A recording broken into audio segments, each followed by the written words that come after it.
జై భీమన్న.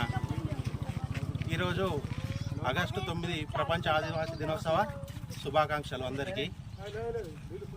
ఈరోజు మనము ఈ పండగని ఇంత ఘనంగా జరుపుకోవడానికి కారణం 1982లో 26 మందితో స్వతంత్ర మానవ హక్కుల ఒక కమిటీ వేసి ఆగస్టు 9 నాడు ఆ కమిటీని వేసిర్రు.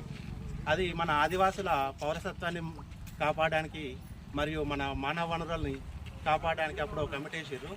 ఆ కమిటీ వేసిన రోజునే మనం ప్రపంచ ఆదివాసీ దినోత్సవంగా మనం జరుపుకుంటాం. కాబట్టి ఇప్పటికైనా మనం మన భావితరాలకి మంచి మెసేజ్ని ఇస్తూ వాళ్ళని మన కొమరం భీం ఆశయాల సాధన కోసం వాళ్ళని ఒక నడుము కట్టించి మన భావితరాలకు మంచి ఉద్దేశాలు ఇద్దామని ఈ ప్రపంచ ఆదివాసీ దినోత్సవ సందర్భంగా కోరుకుంటున్నాం. అలాగే మన యువత కానీ మన ఆడపడుచులు కానీ ప్రతి ఒక్కరూ మంచిగా ముందుండి చదువుకొని మంచి కొమరం భీం ఆశయ సాధనతో మంచి పొజిషన్లోకి వెళ్ళి మన నాయకపొల్ల యొక్క సమాజాన్ని కాపాడతారని వచ్చే భావితరాలకు మంచి ఆదర్శంగా నిలుస్తారని కోరుకుంటూ ఈరోజు ఇంత మంచి పండుగని ఘనంగా జరుపుకుంటున్న ప్రతి ఒక్కరికి నాయకపొడి కుటుంబ సభ్యులకి పేరు పేరున ధన్యవాదాలు. జై భీమన్న.